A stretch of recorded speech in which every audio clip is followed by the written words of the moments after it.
This is our chance.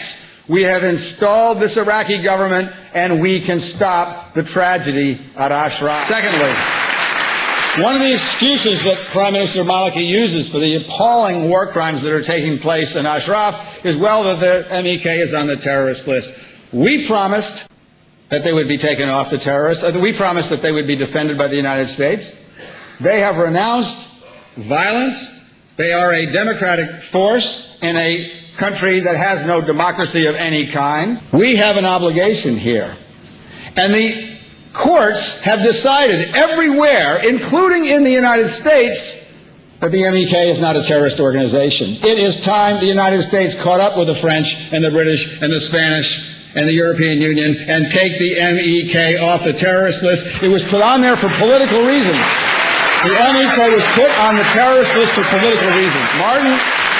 Martin Indyk, who's one of the most respected diplomats in the United States and incredibly knowledgeable about the Middle East, testified 2 weeks ago in the Rohrbacher hearing that in 1997 the MEK was put on the terrorist list for one reason, not because they were terrorists, but because the United States was making an effort to reach out to the so-called moderates in the government of the mullahs, and this would help us talk to them. It is wrong to condemn 3,400 people to death 14 years later because we were wrong in 1997. The United Nations must play a role here. We do not have time to go through every single case on a case-by-case basis to decide whether each person in Ashraf is a refugee. We have less than 6 months to save these lives. And if the United Nations does not grant the residents of Ashraf refugee status as a class, then the United Nations will also bear responsibility for what's going to happen in Ashraf after January 1st. This is not a close call. This is not a difficult decision. The question is, will my government and my country stand up for what's right, or will they be politically expedient and believe the sweet cooings of a regime which has no moderates? I come from a great country.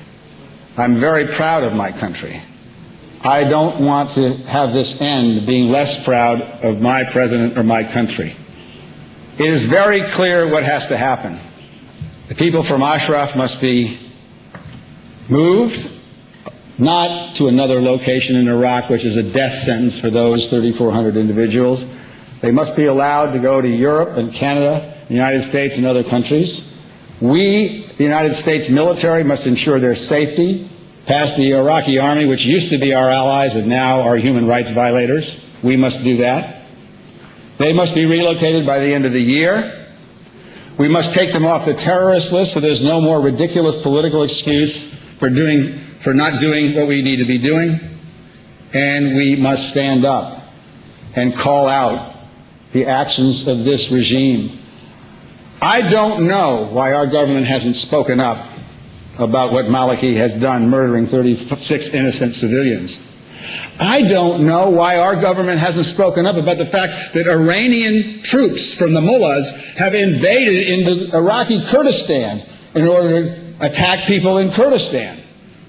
We need to go home. We don't want our troops to stay past January 1st, but let us leave Iraq with dignity and not with our tail between our legs. We have made enough mistakes in this part of the world for so long. Let's leave with pride, and let us leave standing up for human rights.